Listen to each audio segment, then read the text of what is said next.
Praise the Lord. கிறிஸ்துவுக்குள் பிரியமான சகோதரனே சகோதரியே, உங்கள் அனைவரையும் ஆண்டவரான இயேசு கிறிஸ்து நாமத்தினாலே உங்களை அன்போடு வரவேற்கிறேன். I welcome you all in the name of the Lord Jesus Christ for this Sunday message once again. ಕರ್ತನಾದ ಯೇಸು ಕ್ರಿಸ್ತನ ನಾಮದಲ್ಲಿ ನಿಮ್ಮ ಎಲ್ಲರನ್ನು ಕೂಡ ಬರಮಾಡುತ್ತೇನೆ ಈ ದೇವರ ಸಂದೇಶವನ್ನು ಕೇಳುವುದಕ್ಕಾಗಿ.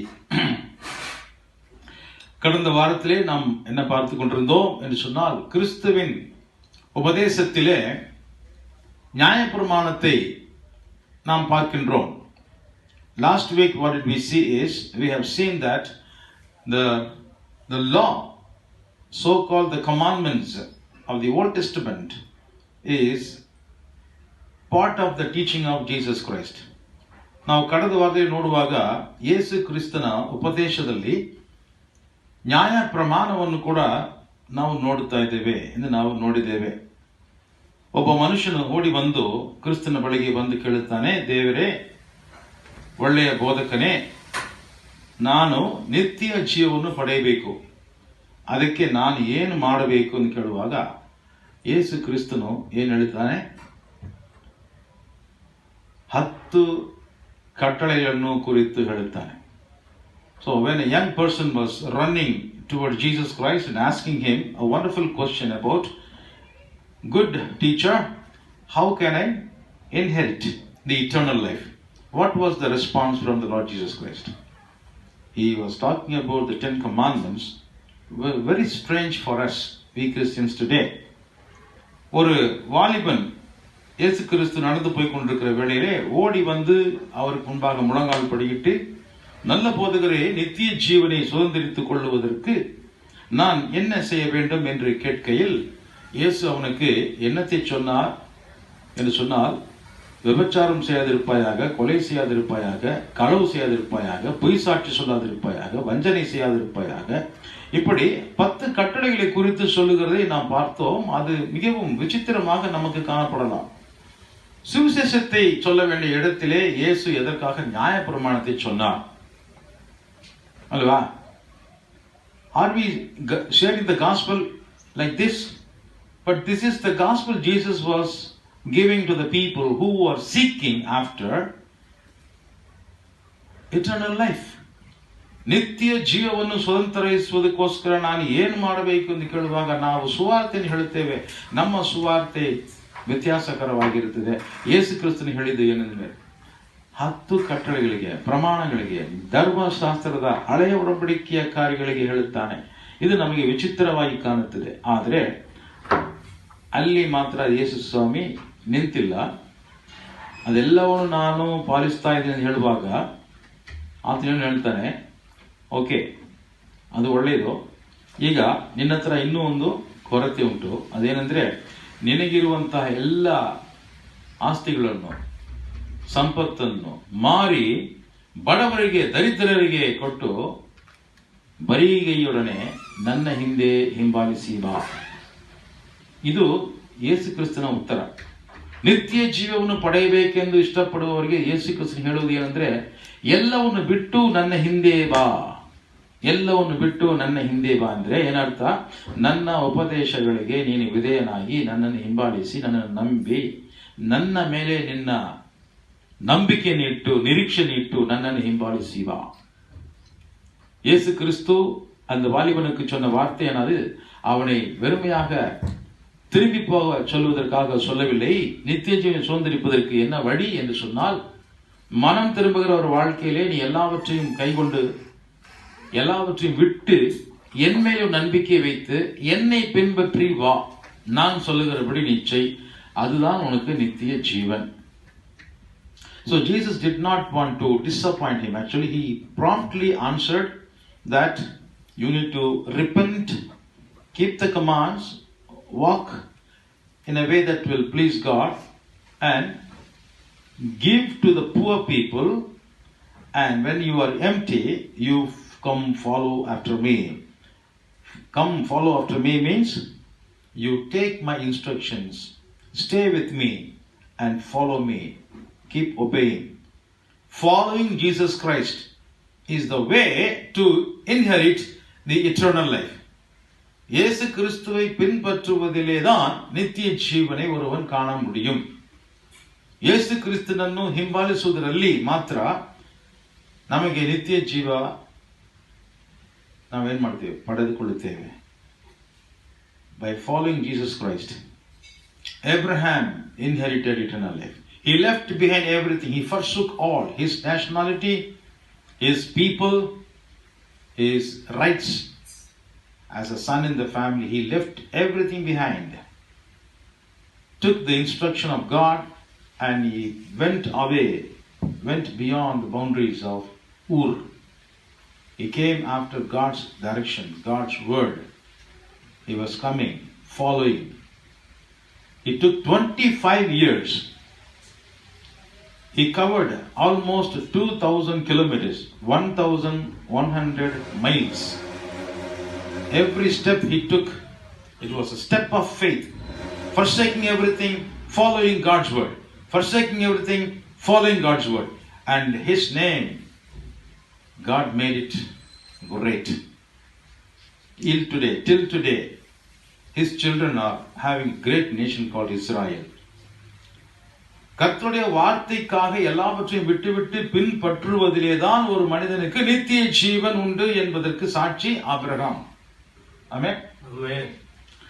அப்படியாகவே அவன் ஏறக்குறைய 25 வருடங்களாக அவன் கடந்து வந்த அந்த பூமி, ஊர் தேசத்திலிருந்து அவன் கிளம்பி புறப்பட்டு வரும் பொழுது கானான் தேசத்திற்குள்ளே வந்து சேருவதற்கு 25 ஆண்டுகள், ஏறக்குறைய 2000 கிலோமீட்டர்கள், 1100 மைல் தூரத்தை அவன் கால்நடையாகவே நடந்து வந்திருக்கின்றான். ஆபிரகாம் நடந்த ஒவ்வொரு அடியும் ವಿಶ್ವಾಸத்தின் ಕೀழ்ಪಡಿದಲಿನ ಅಡಿಗಳಾಗ இருந்தது. ಪ್ರತಿಯೊಂದು ಹೆಜ್ಜೆ ಅಬ್ರಹಾಮನು ಅವನು ಮುಂದುವರಿಸಿ ಹೋಗುವಾಗ ಯೇಸು ದೇವರ ಆಜ್ಞಾವಿಧಿಗಳಿಗೆ ಒಳಪಟ್ಟು ನಂಬಿಕೆಯಿಂದ ನಿರೀಕ್ಷೆಯಿಂದ ಎಲ್ಲವನ್ನು ಬಿಟ್ಟು ತನ್ನನ್ನು ಬರಿದು ಮಾಡಿಕೊಂಡು ಅವನು ಊರೆಂಬ ದೇಶವನ್ನು, ಸ್ವಂತ ಜನಾಂಗವನ್ನು ಬಿಟ್ಟು, ತಂದೆಯ ಮನೆಯನ್ನು ಬಿಟ್ಟು ಅವನು ದೇವರು ತೋರಿಸಿದ ಆ ಸ್ಥಳಕ್ಕೆ ಅವನು ನಡೆದುಕೊಂಡು ಬಂದನು. ಅವನು ನಡೆದುಕೊಂಡು ಬಂದ ಸ್ಥಳ ಮರಳುಗಾಡಲಾಗಿತ್ತು. ಆದರೆ ಪ್ರತಿಯೊಂದು ಹೆಜ್ಜೆಯು ಅದು ವಿಶ್ವಾಸದ, ನಂಬಿಕೆಯ, ನಿರೀಕ್ಷೆಯ ಹೆಜ್ಜೆಗಳಾಗಿತ್ತು. ನಿತ್ಯ ಜೀವನ ಪಡೆಯುವುದಕ್ಕೆ ಒಬ್ಬನು ಏನು ಮಾಡಬೇಕಂದ್ರೆ ಎಲ್ಲವನ್ನು ಬಿಟ್ಟು ದೇವರ ಹಿಂದೆ ಬರಬೇಕು ಅಷ್ಟೇ. ಇದನ್ನೇ ಸುವಾರ್ತೆ ಎಂದು ನಾವು ನೋಡುತ್ತೇವೆ. ಈ ಸುವಾರ್ತೆಯನ್ನು ಯೇಸು ಕ್ರಿಸ್ತನು ಪ್ರಸಂಗ ಮಾಡಿದನು. ಇದರಲ್ಲಿ ನ್ಯಾಯ ಪ್ರಮಾಣ, ಧರ್ಮಶಾಸ್ತ್ರ, ಹಳೆಯ ಒಡಂಬಡಿಕೆ, ಹೊಸ ಒಡಂಬಡಿಕೆ ಏನಿಲ್ಲ. ದೇವರ ವಾಕ್ಯ ಯಾವಾಗಲೂ ದೇವರ ವಾಕ್ಯವೇ. Amen. God's word is eternally established. There is no difference between Old Testament and the New Testament.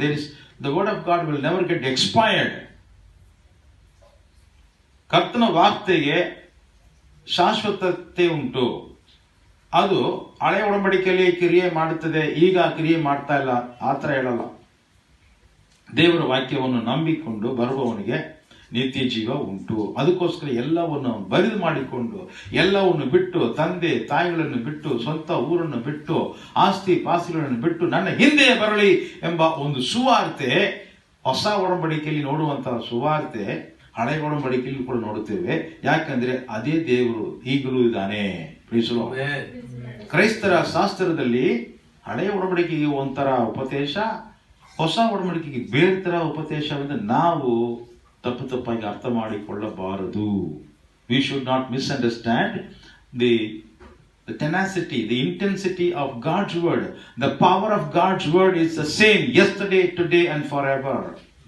ಕರ್ತನ ವಾರ್ತೆ ಅದು ನಿರಂತರವಾಗಿದೆ, ಪರಲೋಕದಲ್ಲಿ ಸ್ಥಾಪಿಸಲ್ಪಟ್ಟಿದೆ. ಅದು ಹಳೆ ಒಡಂಬಡಿಕೆಗೆ ಒಂಥರ, ಅಬ್ರಹಾಮನಿಗೆ ಒಂದು ತರ, ಮೋಶೆಗೆ ಒಂದು ತರ, ಇಸ್ರಾಯೇಲಿಗೆ ಒಂಥರ, ಈಗ ಕ್ರೈಸ್ತರಿಗೆ ಬೇರೆ ತರ ಸುಲಭವಾದ ಸುವಾರ್ತೆ. ನೀವು ಹೇಗಿದ್ದೀರೋ ಹಾಗೆ ಇರ್ರಿ, ಯೇಸು ಸ್ವಾಮಿಯನ್ನು ಮಾತ್ರ ನೀವು ಪ್ರಾರ್ಥನೆಯಲ್ಲಿ ಏಸಪ್ಪ ಏಸಪ್ಪ ಅಂತ ಕರೆಯಿರಿ, ಈ ತರ ಹೇಳುವುದು ಅನರ್ಥವಾಗಿದೆ. Meaningless, ಹುಚ್ಚುತನ, ಮಶೂದನ. Hallelujah.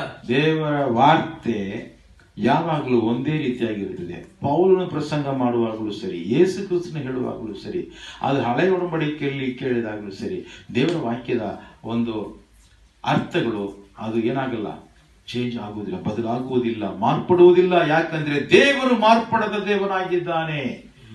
Y God's word never change? Because God himself never being changed. He is the same yesterday, today and forever. Hallelujah. இப்போ நமக்கு என்ன குழப்பம்னு சொன்னா, எத்தனையோ வருஷங்கள் நாம நியாயப்பிரமாணமே வேற, இப்ப கிருபையில நம்ம வாழ்ந்து கொண்டிருக்கிறோம். கிறிஸ்தவர்களுக்கு சுவிசேஷமானது அது வேற விதமாக இருக்கிறது என்று இன்றைக்கு சபைகளிலே நாம் வேற ஒரு காரியத்தை பிரசங்கம் பண்ணி கொண்டிருக்கிறோம். வெறும் மன்னிப்பு, கிருபை, மன்னிப்பு, கிருபை, இரக்கம், ஆசீர்வாதம், ஆசீர்வாதம், ரட்சிப்பு, சுகம், ஆசீர்வாதம். கர்த்தருடைய வார்த்தை கட்டளைகளாக இல்லை என்று நினைத்துக் கொண்டிருக்கிறோம், ತಪ್ಪಾಗಿ நினைத்துக் கொண்டிருக்கிறோம். ಇವತ್ತು ನಮ್ಮ ಸಮಸ್ಯೆ ಏನಂದ್ರೆ, ಈಗ ನಾವು ಕ್ರಿಸ್ತನಲ್ಲಿ ಸಭೆಯೊಳಗೆ ಹೊಸ ಒಡಂಬಡಿಕೆಯಲ್ಲಿ ನಮಗೆ ಆ ರೀತಿಯಾದ ಆಜ್ಞಾ ವಿಧಿಗಳು ಇಲ್ಲ, ಕಟ್ಟಳೆಗಳು ಇಲ್ಲ, ನ್ಯಾಯ ಪ್ರಮಾಣ ಇಲ್ಲ, ಧರ್ಮಶಾಸ್ತ್ರ ಸೆತ್ತೋಯ್ತು. ಈಗ ನಾವು ಕೃಪೆಯಲ್ಲಿದ್ದೇವೆ. ನಮಗೆ ಕನಿಕರ, ಪ್ರೀತಿ, ಆಶೀರ್ವಾದ, ಸೌಖ್ಯತೆ ಅಲ್ವಾ, ಆರೋಗ್ಯ, ಇದರಲ್ಲಿಯೇ ನಾವು ಹೇಳ್ತಾ ಇದ್ವಿ. ಬರುವವರಿಗೆ ನಿಮಗೆ ಹೊಟ್ಟೆ ನೋವು ಏನಾಗುತ್ತದೆ? ತೀರಿ ಹೋಗುತ್ತದೆ. ಯೇಸು ಕ್ರಿಸ್ತನ ಬಳಿಗೆ ಬಂದ್ರೆ ನಿಮಗೆ ಹಣ ಸಮಸ್ಯೆ ಬರಲ್ಲ. ಈ ತರ ನಾವು ಈಸಿ ಗಾಸ್ಪಲ್, ಸುಲಭವಾದ ಸುವಾರ್ತೆ ಎಂದು ಒಂದು ತಪ್ಪಾದ ಒಂದು ಕಾರ್ಯ ನಾವು ಹೇಳ್ತಾ ಇದ್ದೀವಿ. But what we are doing is we have completely misunderstood, many of us in Christ, those who are called Christians in the church today, they are not understanding how Jesus presented the gospel, how Paul presented the gospel, how the scripture has presented the good news to the people who are looking for the eternal life. Many of us are not able to follow Christ's instruction properly.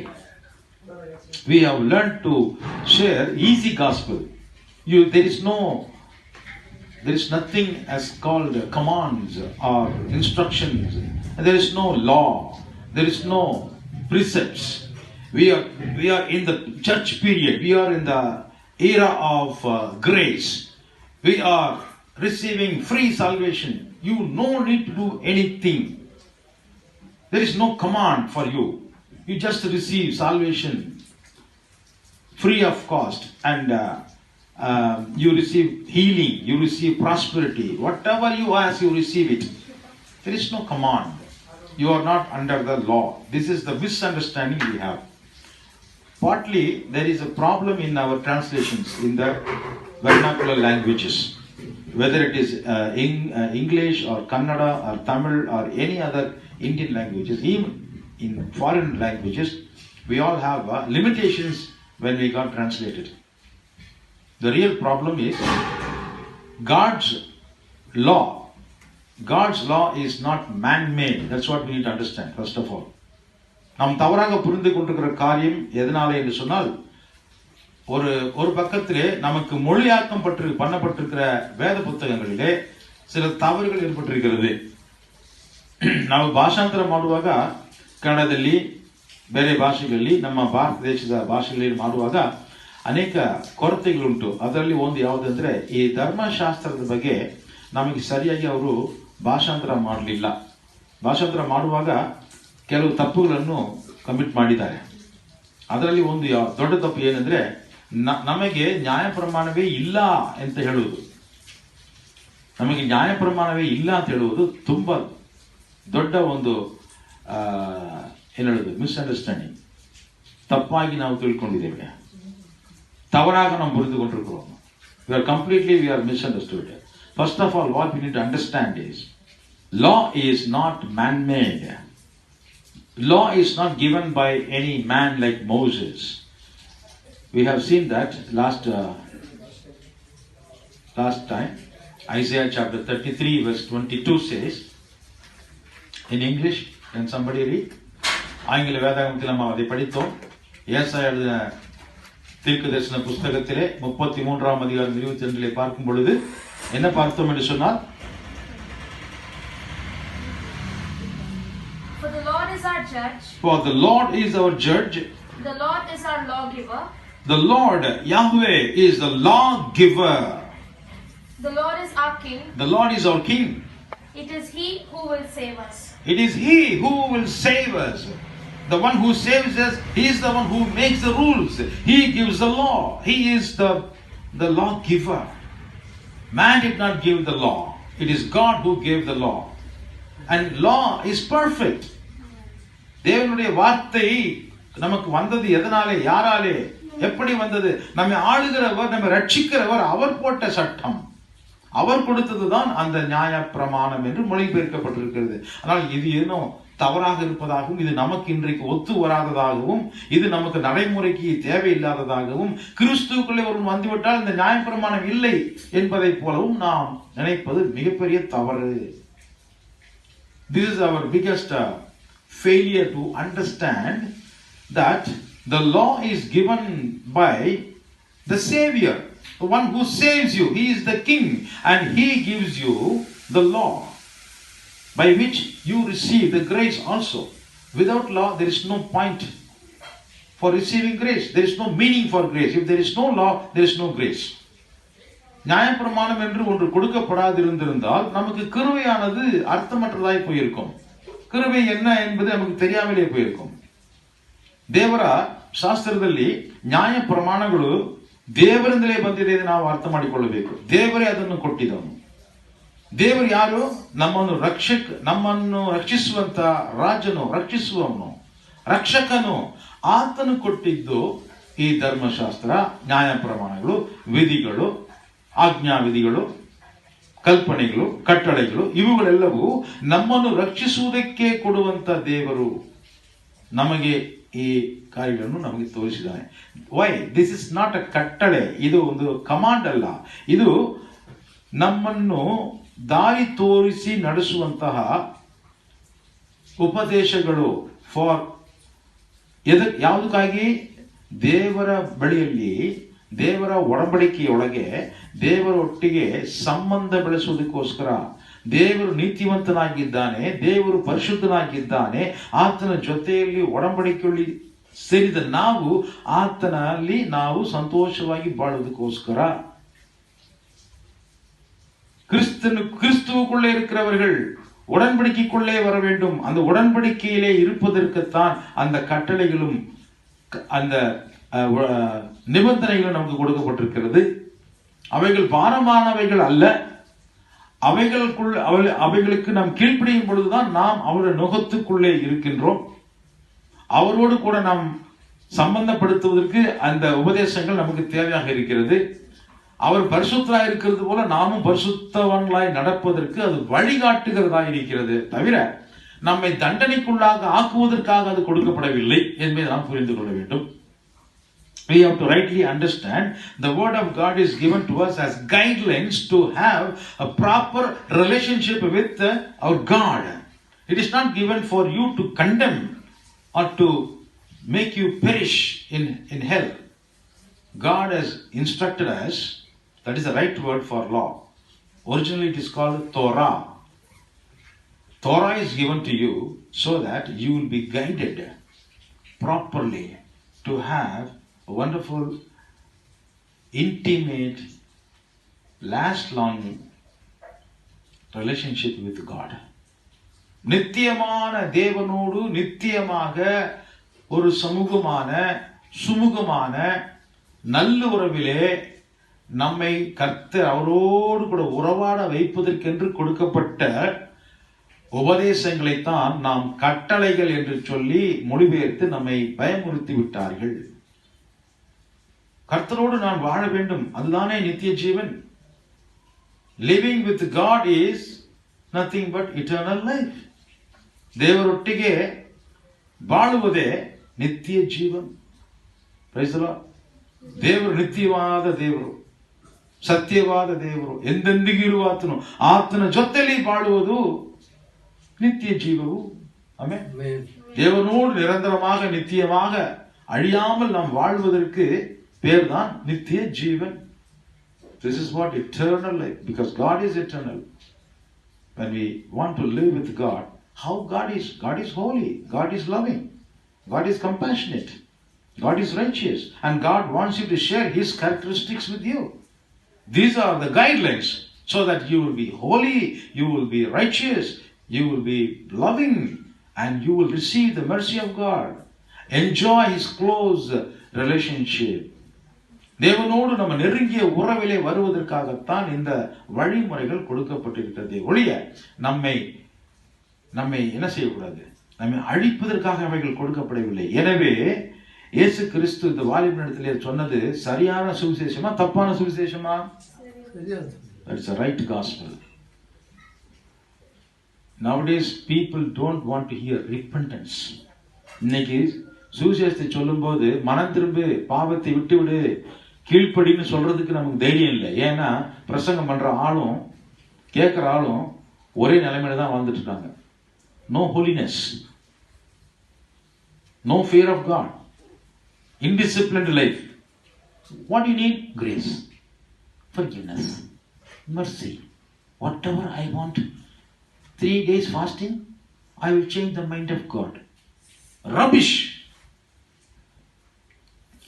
பரிசுத்தம் இல்லாமல், ஒரு நீதி இல்லாமல், தேவனுடைய அன்பை புரிந்து கொள்ளாமல், எனக்கு மன்னிப்பு கொடுங்க, நான் செய்யற எல்லா பாவத்துக்கும் எனக்கு இரக்கம் கொடுத்துருங்க, எனக்கு வேணுங்கிற பொருளை எனக்கு கொடுத்துருங்க, 3 நாள் வேணா நான் ஜெபம் பண்ணி உபவாசம் பண்ணிடுறேன், அப்படிப்பட்ட பிரசங்கம் பண்ணுகிற ஆட்கள் இருக்கிறதுனால அநேகர் மனம் திரும்புவர் என்றால் என்னவென்றே தெரியவில்லை. பாவத்தை குறித்து ஒரு அறிவே இல்லை. பாவத்தை விட்டு மனம் திரும்பு என்று சொல்லுவதற்கு இன்றைக்கு ஆட்களே இல்லை. நீதியை குறித்து பிரசங்கிப்பதற்கு இன்றைக்கு ஆட்களே இல்லை. தேவனுடைய நீதியையும் பரிசுத்தத்தையும் குறித்து பேசுவதற்கு ஆள் இல்லை. வெறும் இரக்கம், வெறும் கிருபையை பத்தி சொல்லுங்க, வெறும் மன்னிப்பை பத்தி சொல்லுங்க. சுகம் அடைஞ்சா போதும். வயிறு வலின்னு வரவனுக்கு நம்ம என்ன சொல்லணும் தெரியுமா? முதல்ல நீ பாவின்னு சொல்லி கொடுக்கணும். நீ விபச்சாரம் செய்யறத நிறுத்துன்னு சொல்லணும். சொல்லணுமா சொல்லக்கூடாதா? இயேசு அதைத்தான் சொன்னார். நித்திய ஜீவன் வேணுமா? கட்டளைகளை பாருப்பா. கட்டளைகள் நமக்கு என்னத்தை கொடுக்குது? மனம் திரும்ப சொல்லுகிறது. கட்டளைகள் நமக்கு என்ன செய்கிறது? கட்டளைகள் நியாயப்பிரமாணங்கள் நமக்கு எதிராக கிரியை செய்கிறதாக நம்ம நினைப்பது மிக மிக தவறு. கட்டளைகள் நமக்கு எதிரடியாக அது செயல்படுத்தவில்லை. கட்டளைகள் நம்மை கிறிஸ்துவினிடத்திலே கொண்டு வருகிறது. அல்லேலூயா. நியாயப்பிரமாணத்தை தேவன் கொடுத்தது என்ன முட்டாள்தனமா? தேவன் எதற்காக கொடுத்தார் தெரியுமா? அந்த நியாயப்பிரமாணம் இருக்கிறதுனாலதான் பரிசுத்தம்னா என்ன, பாவம்னா என்ன நமக்கு தெரிஞ்சுக்கிட்டோம். Because of the law given by God, the measurement is come now by which we can measure up ourselves, and we are all fallen short of the glory of God. And we know that how much we have fallen down from the standard God expected. So, it is not condemning us, but it is showing us that you need Christ. The law is showing you, it is leading you toward Christ. Only Christ can fulfill all your requirements. Without law, you will not know what is your problem. Law is given to us so that you will know yourself how much you need the grace of God. What is perfection? How do you know that you are a victim? How do you know that you are transgressed? How do you know that you are a sinner? Without law, you can't understand what is sin in your life. So, ನ್ಯಾಯಪ್ರಮಾಣ ಇಲ್ಲಾமல் ಧರ್ಮಶಾಸ್ತ್ರ ಇಲ್ಲದೆ ಒಬ್ಬನು ತನ್ನಲ್ಲಿರುವಂತ ಕೊರತೆಗಳನ್ನು, ಪಾಪಗಳನ್ನು, ಅಕ್ರಮಗಳನ್ನು, ಅನ್ಯಾಯಗಳನ್ನು, ಅನೀತಿಯನ್ನು ಅರಿತುಕೊಳ್ಳೋದಕ್ಕೆ ದಾರಿ ಉಂಟಾ? ಇಲ್ವೇ ಇಲ್ಲ. ದೇವರ ನ್ಯಾಯ ಪ್ರಮಾಣವನ್ನು ನಾವು ತೋರಿಸಬೇಕು. ಸುವಾರ್ತೆ ಹೇಳುವಾಗ ದೇವರ ನ್ಯಾಯ ಪ್ರಮಾಣಗಳು ಈ ತರ ಹೇಳುತ್ತದೆ, ಇದನ್ನು ನೀನು ಮಾಡಬಾರದು ಹೇಳುತ್ತದೆ. ಆ ತರ ನೀವು ಅದನ್ನು ಹೇಳುವಾಗ ಅವ್ರಿಗೆ ಗೊತ್ತಾಗುತ್ತದೆ ಅವರು ಪಾಪಿಗಳು, ಅಪರಾಧಿಗಳು, ನರಕದ ದಾರಿಗೆ ಅವರು ಪಾತ್ರರಾಗಿದ್ದಾರೆ, ಮರಣಕ್ಕೆ ಗುರಿಯಾಗಿದ್ದಾರೆ. ಅವರಿಗೆ ಕ್ಷಮೆ ಬೇಕು, ಅವರಿಗೆ ವಿಮೋಚನೆ ಬೇಕು, ಅವರಿಗೆ ರಕ್ಷಣೆ ಬೇಕು, ಅವರಿಗೆ ಒಬ್ಬ ರಕ್ಷಕನು ಬೇಕು. ಅಗತ್ಯ ಅವರಿಗೆ ಗೊತ್ತಾಗುತ್ತದೆ. ನ್ಯಾಯ ಪ್ರಮಾಣವನ್ನು ಹೇಳದೆ ನೀವು ಕೃಪೆಯನ್ನು ಹೇಳೋದು ಹೇಗೆ ಅರ್ಥ ಆಗುತ್ತದೆ? ಯಾರಿಗೂ ಅರ್ಥ ಆಗಲ್ಲ. So if you want to preach about Christ, a grace of God, you need to tell what is the standard of God first. Then they will know how much they have fallen down from the standard of God. Then they will look for the remedy. The remedy is found in nowhere other than in Jesus Christ. Hallelujah. Hallelujah. In Christ, the law is actually bringing you to Christ. That is what Apostle Paul was telling. Galatians chapter 3 verse 24. ಗಲಾತ್ಯರವರಿಗೆ ಬರೆದ ಪತ್ರಿಕೆ 3ನೇ ಅಧ್ಯಾಯ 24ನೇ ವಾಕ್ಯ. ಗಲಾತ್ಯರ್ 3:24. Galatians 3:24. ಗಲಾತ್ಯರವರಿಗೆ ಬರೆದ ಪತ್ರಿಕೆ 3ನೇ ಅಧ್ಯಾಯ 24. So the law was put in charge. The law was put in charge to lead us to Christ. To lead us to Christ. That we might be justified by faith. Amen. That we might be justified by faith. So what is leading us to Christ? Law. The law. The law. That is the first lesson a sinner must get. Then only he can understand the need of salvation which is given to him by grace of God in the person of Jesus Christ. ಕನ್ನಡದಲ್ಲಿ ಓದಿರಿ. ಹೀಗಿರಲಾಗಿ ಧರ್ಮಶಾಸ್ತ್ರವು ನಮ್ಮನ್ನು ಕಾಯುವ ಆಳಿನಂತಾಗಿದೆ. ನಾವು ನಂಬಿಕೆಯಿಂದ ನೀತಿವಂತನೆಂಬ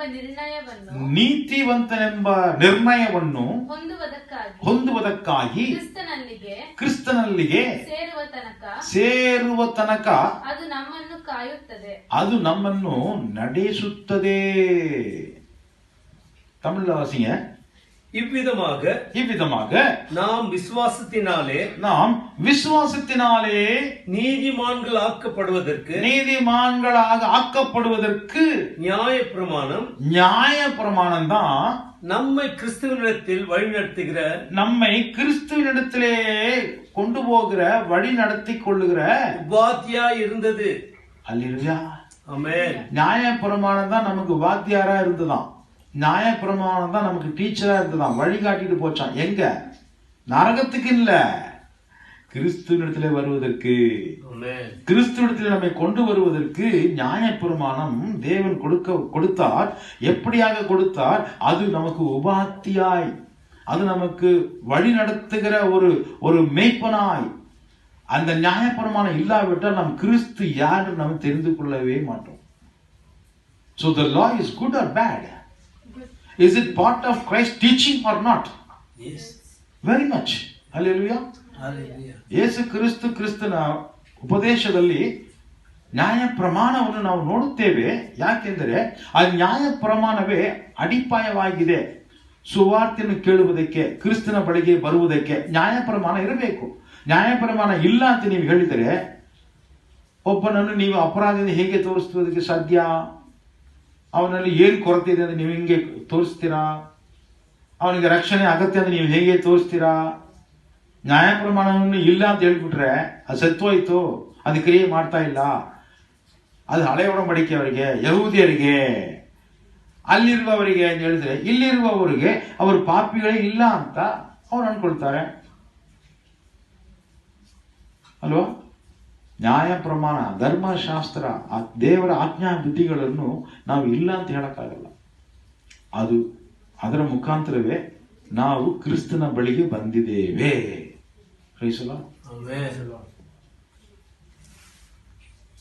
ಮತ್ತಾಯನು ಬರೆದ ಸುವಾರ್ತೆ 5ನೇ ಅಧ್ಯಾಯದಲ್ಲಿ ನೀವು ಓದುವಾಗ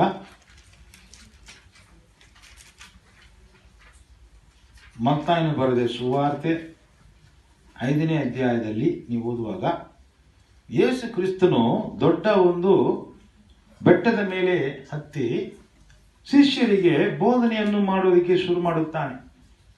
ಆ ಬೋಧನೆಯಲ್ಲಿ ಏನು ಹೇಳ್ತಾನೆ ಗೊತ್ತಾ? ನಾನು ಧರ್ಮಶಾಸ್ತ್ರವನ್ನು, ತೋರಾವನ್ನು, ದೇವರ ಆಜ್ಞಾ ವಿಧಿಗಳನ್ನು ಹಳೆಯ ಒಡಂಬಡಿಕೆಯ ಮೋಶೆಯ ಧರ್ಮಶಾಸ್ತ್ರವಾಗಲಿ ಅಥವಾ ಪ್ರವಾದಿಗಳ ನುಡಿಗಳಾಗಲಿ ನಾನು ಅದನ್ನು ಅಳಿಸುವುದಕ್ಕೆ ನಾನು ಬಂದಿಲ್ಲ ಅಂತ ಹೇಳ್ತಾನೆ. ವಾಕ್ಯ 17-18. ಮೋಶೆಯ ಧರ್ಮಶಾಸ್ತ್ರವನ್ನಾಗಲಿ ಪ್ರವಾದಿಗಳ ವಚನಗಳನ್ನಾಗಲಿ ತೆಗೆದುಹಾಕುವುದಕ್ಕೆ ನಾನು ಬಂದೇನೆಂದು ನೆನೆಸಬೇಡಿರಿ. ತೆಗೆದುಹಾಕುವುದಕ್ಕೆ ನಾನು ಬಂದಿಲ್ಲ, ನೆರವೇರಿಸುವುದಕ್ಕೆ ಬಂದಿದ್ದೇನೆ. ಹಲ್ಲೆಲೂಯಾ. ಆಮೆನ್. ಆ ನ್ಯಾಯ ಪ್ರಮಾಣವನ್ನು, ಧರ್ಮಶಾಸ್ತ್ರವನ್ನು, ಪ್ರವಾದನೆ ನುಡಿಗಳನ್ನು ನಾನು ನೆರವೇರಿಸುವುದಕ್ಕೋಸ್ಕರ ಬಂದಿದ್ದೇನೆ. ನಿಮಗೆ ಸತ್ಯವಾಗಿ ನಾನು ಹೇಳುತ್ತೇನೆ, ಆಕಾಶವು ಭೂಮಿಯು ಅಳಿದು ಹೋಗುವ ತನಕ ಧರ್ಮಶಾಸ್ತ್ರವೆಲ್ಲ ನೆರವೇರುತ್ತದೆ ಹೊರತು ಅದರೊಳಗಿಂದ ಒಂದು ಸೊನ್ನೆಯಾದರೂ, ಒಂದು ಯೋದ್ ಎಂಬ ಚಿಕ್ಕ ಅಕ್ಷರವಾದರೂ, ಒಂದು ಹಿರಿಕೆಂಬ ಒಂದು ಚುಕ್ಕಿಯಾದರೂ ಅಳಿದು ಹೋಗಲಾರದು. In English, do not think that I have come to abolish, change or destroy the law or the prophets, the law of Moses or the prophetical sayings. I have not come to abolish them or change them or destroy them, but to fulfill them. But I have come to fulfill the words of the law and the words of the prophets. I tell you the truth. Until heaven and earth disappears, not the smallest letter, that is yod in Hebrew, not the least stroke, that is a stroke is one of the vowels which is just a dot, that is called hirik, will by any means disappear. It will disappear from the law until everything in the word of God is being accomplished. தமிழ்ல வாசிப்போம். நியாய பிரமாணமாயிருந்தாலும் தீர்க்க தரிசனங்களாக இருந்தாலும் அழிக்கிறதற்கு வந்தேன் என்று எண்ணிக்கொள்ளாதீங்கள். அந்த நியாயப்பிரமாணத்தில் இருக்கக்கூடிய காரியங்களையோ அல்லது தீர்க்கதரிசனங்களில் சொல்லப்பட்ட காரியங்களையோ நான் அழிப்பதற்கு, மாற்றுவதற்கு, அதை விட்டு விடுவதற்கு நான் வரவில்லை. அழிக்கிறதற்கு அல்ல, நிறைவேற்றுவதற்கே வந்தேன். அதை முற்றிலுமாக கம்ப்ளீட் செய்வதற்காக, நிறைவேற்றுவதற்காக நான் வந்திருக்கிறேன். வானமும் பூமியும் ஒழிந்து போனாலும், வானமும் பூமியும் ஒழிந்து போகுமா? ஒழிந்து போகாது. அப்படி அது ஒருவேளை ஒழிந்து போனாலும் நியாய பிரமாணத்தில் உள்ளவை எல்லாம், நியாய பிரமாணத்திலே தேவனாலே மோசேக்கு கொடுக்கப்பட்டது எல்லாம் நிறைவேறும் வரைக்கும் அதில் ஒரு சிறு எழுத்தாகிலும், அதிலே ஒரு சிறு எழுத்து என்று சொல்லக்கூடிய யோத் என்கிற எழுத்தாகிலும், ஒரு எழுத்தின் உறுப்பாகிலும், அல்லது ஒரு எழுத்தில் இருக்கக்கூடிய ஒரு புள்ளியாக இருக்கக்கூடிய ஹிரிக் என்கிற ஒரு உறுப்பாகிலும் ஒழிந்து போகவே போகாது என்று மெய்யாகவே உங்களுக்கு சொல்லுகிறேன். ஹல்லேலூயா. அப்போ நியாய பிரமாணம் என்பது நமக்கு அதுக்கு சம்பந்தம் உண்டா? கிறிஸ்துவ உபதேசத்தில் அது உண்டா? உண்டு. சிலர் சொல்லுறாங்க பழைய ஏற்பாட்டில் தாங்க 10 கட்டளைகள், புதிய ஏற்பாட்டில் இல்லைங்கிறாங்க. இதை குறித்து இன்னும் அதிகமாக நான் வருகிற வாரங்களில் சொல்லுவேன். இன்றைக்கு சிந்தியுங்கள். ಹಳೆಯ ಒಡಂಬಡಿಕೆಯಲ್ಲಿ ಇರುವುದು 10 ಕಟ್ಟಳೆಗಳು, ಅದು ಅವರಿಗೆ ಇವತ್ತು ನಮಗೆ ಅಲ್ಲ ಅಂತ ಹೇಳುವವರಿಗೆ ನಾನು ದಯವಿಟ್ಟು ನೀವು ಯೋಚನೆ ಮಾಡಿ ನೋಡಿರಿ. ಬರುವ ವಾರದಲ್ಲಿ ನಾನು ಅದನ್ನು ಇನ್ನೂ ಆಳವಾಗಿ ನಾನು ಹೇಳುತ್ತೇನೆ. Please think about yourself, what is given in the 10 commandments, and I want you to think about it and compare it to today's teaching. I'm going to give you more details in the coming weeks. பழைய அந்த 10 கட்டளைகள்ல ஒரு கட்டளை சொல்லுங்க. ஒன்னு, do not murder. அது பழசு இல்லையா? Do not murder, it's an old commandment according to some people. It is Old Testament, right? So today you can kill, huh? No. பழைய ஏற்பாட்டில் தானே கொல்லக்கூடாதுன்னு சொல்லியிருக்குது. அது நமக்கு இல்லைங்க, சொல்லலாமா? இப்ப கொல்லலாமா? கிறிஸ்துக்குள்ள இருக்கிறவனுக்கு அது அப்ளை ஆகாது. அது இப்ப நமக்கு தேவைப்படாத ಕಟ್ಟಳೆಯನ್ನು ನಾವು ತವಿರ್ತು வைக்க முடியுமா? ನರಹತ್ಯ ಮಾಡಬಾರದು, ಅದು ಹಳೆಯದು. 10 ಕಟ್ಟಳೆ ನಮಗೆ ಇಲ್ಲ. ಈ ತರ ಹೇಳುವವರಿಗೆ ನರಹತ್ಯೆ ಮಾಡಬಹುದಾ ಕ್ರಿಸ್ತನಲ್ಲಿ? ಇಲ್ಲ. ಸುಮ್ಮನೆ ನನ್ನ ಹೆಂಡತಿ ಜೊತೆಲಿ ಮಾತಾಡ್ತಾ ಇದ್ದೆ, ಕೋಪ ಬಂತು, ಏನೋ ಮಾಡ್ಬಿಟ್ಟೆ, ಸಾಯಿಸ್ಬಿಟ್ಟೆ. ಯಾಕಂದ್ರೆ ನರಹತ್ಯೆ ಮಾಡಬಾರ್ದು, ಅದು ನಮಗಿಲ್ಲಲ್ಲ. ಕ್ರಿಸ್ತನಲ್ಲಿ ನಮ್ಗೆ ಕೃಪೆ ಇದೆ, ಕ್ಷಮೆ ಇದೆ ಅಲ್ವಾ? ಹಂಗೇಳಕ್ಕಾಗತ್ತಾ? So please think about every command in the Old Testament. It is not just for Old Testament, it is the word of God. Hallelujah. ಅದು ದೇವರ ವಾಕ್ಯ, ಅದು ಎಂದೆಂದಿಗೂ ಸತ್ಯ. ಆಮೆನ್. அது பழைய உடன்படிக்கை புதிய உடன்படிக்கை என்று பிரித்து பார்க்க முடியாது. கர்த்தருடைய வார்த்தை யாருக்கு கொடுக்கப்பட்டது? ದೇವನೋಡು ಉಡன்படுகிற ಮಕ್ಕಳಿಗೆ ಕೊಡಲ್ಪಟ್ಟ. இப்படித்தான் நீங்கள் வாழ வேண்டும், ಈ ರೀತಿಯಾಗಿ ನೀವು ಬದುಕಬೇಕು. ಯಾಕಂದ್ರೆ ನಿಮ್ಮನ್ನು ಬಿಡಿಸಿಕೊಂಡು ಬಂದ ರಕ್ಷಕನು ನಾನು, ನನ್ನ ಜೊತೆಲಿ ನೀವು ಒಡಂಬಡಿಕೆ ಮಾಡಿಕೊಂಡಿದ್ದೀರಿ. ಈ ರೀತಿಯಾಗಿ ನೀವು ನನ್ನ ಜೊತೆಲಿ ಸಂಪರ್ಕ ಮಾಡಿಕೊಳ್ಳಬೇಕು, ಈ ರೀತಿಯಾಗಿ ನೀವು ಜೀವಿಸಬೇಕು. ನರಹತ್ಯೆ ಮಾಡಬಾರ್ದು. ಅದು ಅವರಿಗೆ ಇವರಿಗೆಲ್ಲ, ಯಾರಿಗೂ ಕೂಡ. ಭೂಮಿಯಲ್ಲಿ, ಇಡೀ ಭೂಮಿಯಲ್ಲಿರುವಂತ ಎಲ್ಲರಿಗೂ ದೇವರ ವಾಕ್ಯ ಒಂದಾಗಿದೆ, ಒಂದೇ ತರವಾಗಿದೆ. ಹಲ್ಲೆಲೂಯಾ. ಫಸ್ಟ್ ರೆಸಿಪಿಯನ್ಸ್ ಯಾರು? That is Hebrew people, no doubt. ಇದನ್ನು ಮೊಟ್ಟ ಮೊದಲನೇದಾಗಿ ರಿಸೀವ್ ಮಾಡಿದವರು, ಹೊಂದಿಕೊಂಡವರು ಯಾರು? ಯಹೂದ್ಯರು. ಕರೆಕ್ಟ್. ಆದ್ರೆ ಬರೀ ಯಹೂದ್ಯರಿಗೆ ಮಾತ್ರ ಸತ್ಯವಾ? ಬರೀ ಯಹೂದ್ಯರಿಗೆ ಮಾತ್ರ ನೀತಿಯ? ಬರೀ ಯಹೂದ್ಯರಿಗೆ ಮಾತ್ರ ಕನಿಕರ, ಪ್ರೀತಿ, ದೇವರ ಬೆಳಕ? ಇಲ್ಲ. ಇಡೀ ಜನಾಂಗಗಳನ್ನು ದೇವರು ರಕ್ಷಣೆ ಮಾಡೋದಕ್ಕೆ ಇಷ್ಟಪಡುತ್ತಾನೆ. ಕ್ರೈಸ್ತರಾದ ನಮಗೂ ಕೂಡ ಅದು ಏನಾಗುತ್ತದೆ, ಅದರಲ್ಲಿ ಸಂಬಂಧ ಉಂಟಾ ಇಲ್ವಾ? ಉಂಟು. ಹಲ್ಲೆಲೂಯಾ. ಆಮೇಲೆ ಹೇಳಕ್ಕಾಗತ್ತಾ? ಆಮೆನ್. ஹல்லேலூயா. கிறிஸ்துவுக்குள்ள இருக்கிற ஒவ்வொருத்தருக்கும் கர்த்தருடைய வார்த்தை, அது பழைய உடன்படிக்கை புதிய உடன்படிக்கை என்று நாம் என்ன செய்ய முடியாது?